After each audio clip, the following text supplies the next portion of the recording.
Apesar da partida de Daniel Mastral, muitos dos seus assuntos ainda continuam vivos nas redes sociais, pois vira e mexe muitas das suas falas voltam à tona, mexendo com o imaginário popular.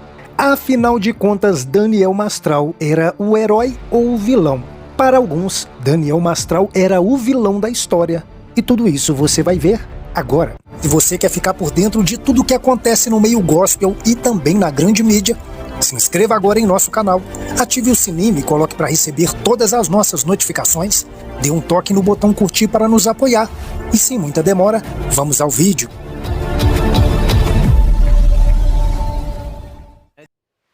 Daniel Mastral era convidado a ir a muitos podcasts com o discurso de que saiu do satanismo. O que fez você acordar de manhã e falar, porra, acho que eu não quero mais isso? Não foi tão simples assim.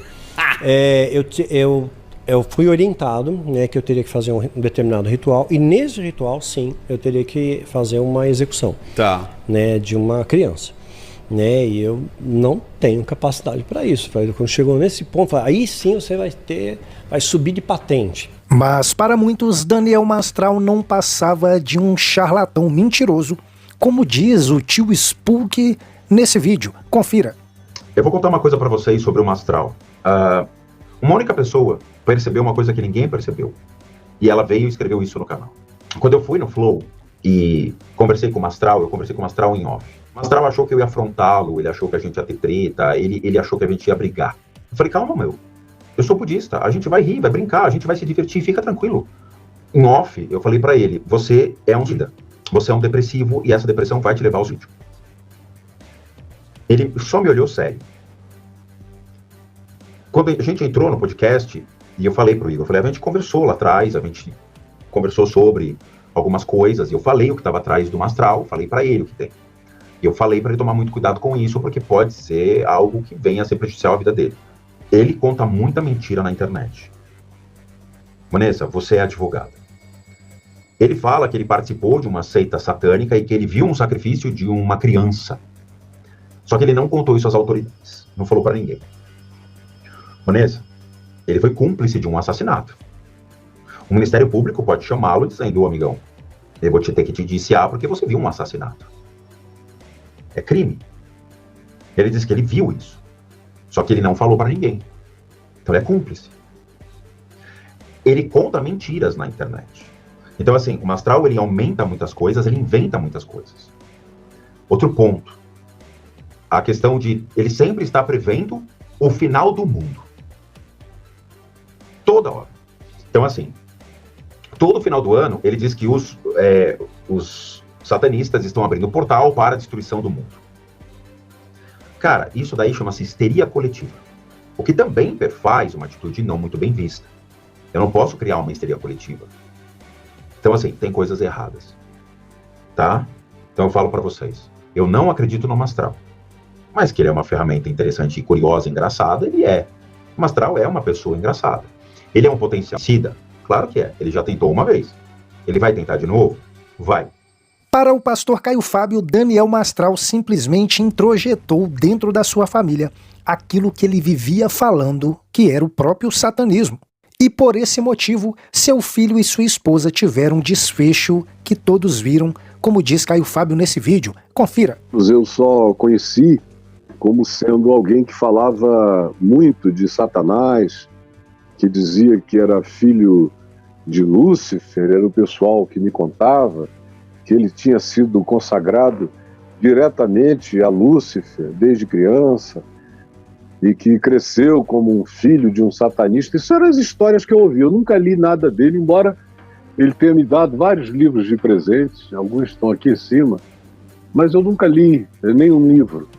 Eu abri e vi que os romances andavam muito nessa linha. Eu não tenho muito interesse nessas coisas, ou nenhum. Aí tinha um livro ali com o nome de um livro que eu lancei no ano 2000, chamado Nefilim, em junho de 2000. E aí eu vi que ele lançou bem depois um livro chamado Nefilim também. Eu também não sei nem o que é, nem fui ver, porque eu às vezes não gosto de ver, que é para não ficar triste com os conteúdos. Mas ele estava vivendo lá, eu vivendo aqui durante muitos anos, até que aconteceu alguma coisa aqui no Papo de Graça, alguém me fez uma pergunta e o Braulio leu, falando sobre o Daniel Mastral. Isso já deve ter uns 4 anos, mais ou menos, 4 para 5 anos. Aí me perguntou, eu não costumo evitar, ainda mais porque eu nem sabia que o Braulio ia me perguntar. Me perguntou, eu assim, alguns segundos, pensei, respondo ou não respondo, resolvi responder. E o que eu respondi foi, não tem interesse, está gravado aí.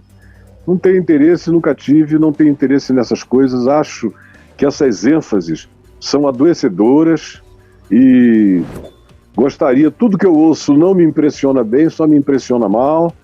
E eu gostaria muito, muito, muito, era que essa pessoa parasse de ficar focada num negócio que já tem anos. Me dizem que é disso que ele fala, os cursos são sobre isso, as falas são sobre isso, os livros são sobre isso, é tudo mística de satanismo.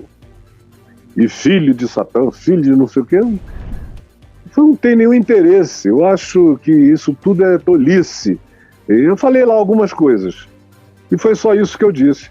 Aí mandaram para ele, ou ele ouviu, não sei como é que foi, ele respondeu um vídeo educado para mim, reverendo Caio. Eu fiquei muito frustrado, porque o senhor falou isso e aquilo, e repetiu o que eu tinha dito. E é o que eu penso. E eu tenho tanta admiração pelo senhor, não sei o que e tal. E eu fiquei olhando na reprise do programa a fala dele, me deu assim uma compaixão, um carinho. Eu falei, meu Deus, quem sabe ele nunca teve uma chance para fora desse mundo aí, dessa coisa. Ficou viciado nesse globo da morte, que roda, roda, roda, roda e não sai do mesmo lugar. Quem sabe? Aí eu voltei ao Papo de Graça e aí pedi ao Braulio para eu responder a resposta dele. Pusemos a questão dele no ar, a fala dele, eu respondi, dizendo, olha, eu não quis te ofender. Quem lembra? Quem estava aqui lembra. Não quis ofender, não é a minha natureza ofender ninguém, meu filho. Agora, eu tenho que ser sincero, que essa ênfase eu realmente não concordo com ela, mas eu não quero que você transforme isso numa briga, num confronto. Eu sou um homem da paz. Sou sincero, mas sou da paz. Aí pronto, nunca mais falamos, ele aquietou de lá, eu já estava quieto aqui há muito tempo, acerca dele, que os anos passaram, e aí chegou o dia 22 de dezembro de... Agora, eu não sei se foi 2019 ou 2020, mas eu creio que foi 2019, que eu estava aqui em casa, se eu não me engano é véspera de Natal, se eu não estou enganado era um sábado, alguma coisa assim, e eu recebi um telefonema de um amigo me dizendo, Caio, aconteceu uma tragédia na vida do Daniel Mastral.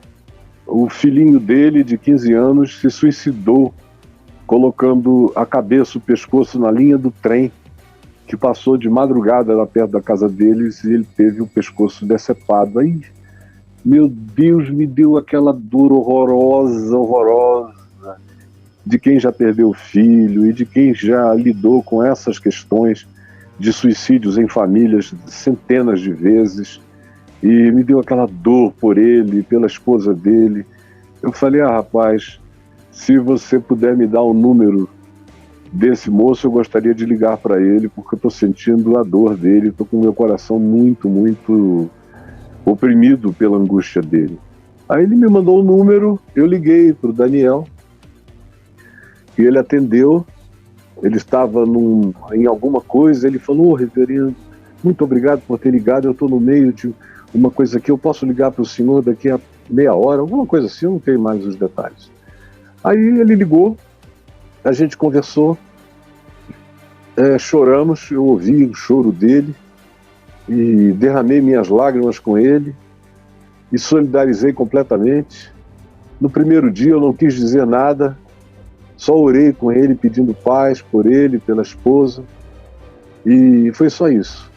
No dia seguinte eu liguei de novo e eu fui evoluindo até que uns 4 dias depois, ou 5, eu já estava falando coisas que eu achei que podiam ajudá-lo. Tipo, porque o garoto dele, ele descobriu que o garoto era homoafetivo, mas não tinha coragem de falar. Depois ganhou coragem de falar à mãe. E depois a mãe, eu creio que falou ao pai, não é importante esse detalhe. E aí eles, que amavam muito o garoto, não sei como foi o processo, mas chegaram a um ponto em que disseram ao menino, olha, não fique angustiado, porque nós não vamos fazer nada, você está em casa, a gente te ama. Mas o garoto continuou numa grande agonia, dizendo, mas eu não vou querer viver assim, eu vou querer botar a cara para fora. E vocês vão sofrer muito quando eu puser a cara para fora, porque eu passei ouvindo a vida inteira que essa coisa de demônio, tudo isso era Satanás. Então, quando eu disser que eu sou um homoafetivo, obviamente que a acusação é de que Satanás vai estar em mim, porque foi isso que eu aprendi no ambiente desses anos todos de convívio aqui. E a angústia dele não cessava, e o que me disseram é que ele tinha lido um texto sobre Saturnália, que era um texto que o pai tinha escrito, dizendo que os demônios gostavam de matar adolescentes no dia 22 de dezembro e, sobretudo, levar adolescentes ao suicídio. Aí, muito coincidentemente, eu não sei qual é a relação de causa e efeito, não estou aqui afirmando nada peremptoriamente, só o que eu ouvi, o garoto foi e botou a cabeça justamente no dia onde esses sacrifícios a Satanás eram feitos. E foi aquela calamidade, eu não sei o quanto ele internalizou essa angústia toda como tendo alguma relação com o que ele falou, ensinou, enfatizou a vida inteira, não sei, porque ele nunca me disse, eu hoje me arrependo de ter falado tanto disso, nunca.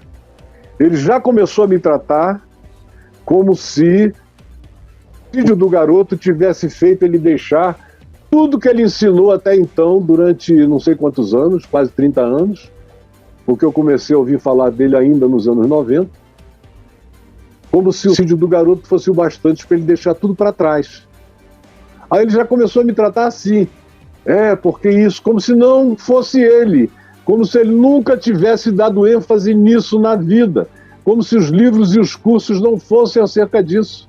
Depois do desdenho de Caio Fábio a Daniel Mastral, o próprio Daniel Mastral também veio às suas redes sociais através do seu canal e fez uma espécie de react às coisas que Caio Fábio estava falando dele.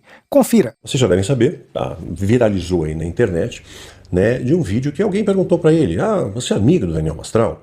E ele surtou, ele deu uma resposta muito grossa, muito estúpida, desproporcional, dizendo que não, que ele nunca foi meu amigo e tudo mais. O Daniel Mastral, que é seu amigo, já deu relato de Deus me diz para fazer isso, aquilo, etc. Ele não é meu amigo. De fato, amigos, nós nunca fomos, né? Mas ele sim, ele me acolheu, ele me escutou, ele orou por mim, mandou livros para mim, eu mandei livros para ele. Ele me ajudou nesse processo do luto, da perda do meu filho, né, como um pastor, né? Mas sim, ele me tratava também como amigo, me chamava de amigo. Vou mostrar aqui para vocês a voz dele mesmo, falando como ele me chamava. Aqui, a voz dele. É meu amigo. Enquanto eu estava lendo o seu texto, eu devo ter tocado no ar. Vê? Ele me chamava de amigo. Agora, ok, né? Enfim, não é a primeira vez, sabe, que o pastor faz uma coisa dessa. Caio, não foi a primeira vez, o senhor sabe disso. Houve uma primeira ocasião que o senhor fez uma citação pejorativa a meu respeito, dizendo que eu só falava mal, que eu só falava do diabo, né? E aí eu respondi, né? Fiz um vídeo, resposta. E lamento ter que fazer esse vídeo outra vez, sabe? Desnecessário isso, né? A gente fez até uma live juntos, foi tão legal. Enfim, eu não entendi o que aconteceu. Acho que ele pegou no dia mal, você devia estar mal-humorado com alguma coisa, alguém pisou no teu calo aí, você acabou falando coisas sem pensar, fazendo o oposto do que a Bíblia diz para nós fazermos. Prontos a ouvir, tardios no falar. Só fala do diabo. Eu respondi. Ele disse, não, pastor, olha, eu te admiro, eu já li seus livros e tudo mais, li os meus também, assisto os meus vídeos no canal, eu não falo só do diabo, a minha ênfase é para Deus. A Bíblia também fala do diabo, mas a ênfase é o amor de Deus. E aí o senhor caiu em si e me pediu perdão publicamente, tá? E eu vou colocar aqui o perdão do pastor Caio Fábio publicamente, que ele colocou em rede social. A forma com que ele respondeu foi muito agressiva, porque eu, considerando ele como um pastor, como uma pessoa que está me acolhendo, falei muitas coisas para ele, conversamos bastante. E ele expôs o meu filho de uma maneira muito pejorativa, muito cruel. sabe? Diz que meu filho se suicidou numa plataforma de trem, colocando o pescoço no trilho. Isso, acho que para alguém que assiste isso, que tem ideação suicida, é um estímulo, tá? Quando a gente fala sobre isso, você está estimulando as pessoas a fazerem a mesma coisa. É inclusive orientado por psicólogos a você evitar dar detalhes a respeito disso, tá? E falar de pessoas que já morreram, ainda mais uma criança, poxa, meu filho, Caio, sabe? Cadê o respeito? Cadê o amor? Cadê a compaixão? Sabe? Que o senhor tanto prega, né? Falar dessa maneira, sabe? Muito cruel. Isso é crime no nosso país, sabia? E mais ainda, pior ainda, falou da minha esposa. Falou que a minha esposa, ela se suicidou. Caio Fábio falou que a minha esposa se suicidou tomando uma overdose de remédios. Porque não seguiu os conselhos dele. Que conselho esse eu não sei, tá? Mas o fato é que no laudo, né, o laudo de óbito, atestado de óbito da minha esposa, está escrito lá, infarto agudo no miocárdio, tá? Ela tinha uma predisposição genética para isso, ela deitou e o coração parou. Ela pediu isso para Deus. Deus atendeu um pedido dela. Ela estava sofrendo bastante, sim, uma depressão profunda. E ela sempre pedia para Deus, Senhor, se eu puder dormir aqui, acordar nos céus, olha, seja feita a tua vontade. Mas se puder atender meu pedido, e Deus atendeu. O pai dela morreu da mesma forma, uma avó da mesma forma, então ela já tinha essa tendência genética. Então, não sei de onde o senhor tirou essa ideia. E eu poderia até pedir que o senhor provasse isso. Mas eu não vou entrar nesse mérito, porque eu te perdoo, tá? Outra coisa, né, uma das coisas que o senhor falou, o senhor disse que me orientou a tirar uma espécie de ano sabático, a ficar um tempo sem fazer nada, a não me envolver com o ministério, com a obra, a ficar quieto, a serenar o meu coração. No entanto, essa não foi a orientação que eu tive do grupo terapêutico que me acompanhou, não foi a orientação que eu tive do psiquiatra que me acompanhou, e, inclusive, o senhor mesmo, né, fez a mesma coisa. O senhor fez o contrário, melhor, do que o senhor diz que me orientou. Num podcast, eu vou colocar aqui o podcast, onde o senhor fala. E o meu filho mais velho, que morava ao lado, ficou comigo. E a minha mulher. Aí depois de 21 dias ele falou, pai, eu acho que o Lucas gostaria que você voltasse à vida. E eu sei que você está vivo, está bem, mas está na hora de você ficar em pé. E aí eu voltei a trabalhar, enchi a minha agenda de segunda a segunda, falando, pregando, dando aula, fazendo tudo, escrevendo muito. O senhor caiu no ativismo. E o senhor fala com as suas próprias palavras. Eu me enchi de trabalho de segunda a segunda. Me enchi de trabalho de segunda a segunda. Ou seja, como é que o senhor poderia ter me dado um conselho para eu não fazer nada e o senhor caiu no ativismo? Você encheu a sua vida de coisas. Só para ocupar o seu tempo? No meu caso, eu posso falar por mim, eu fiz por amor. Eu fiz por amor porque eu me compadeci com as vidas. Falou até do diário do meu filho, que eu não deveria ter escrito o diário do Micael. Se você chegou até o final desse vídeo, se inscreva em nosso canal, ative o sininho e coloque para receber todas as nossas notificações. Dê um toque no botão curtir para nos apoiar. Esse é o canal Mover Gospel e eu espero por você aqui no próximo vídeo.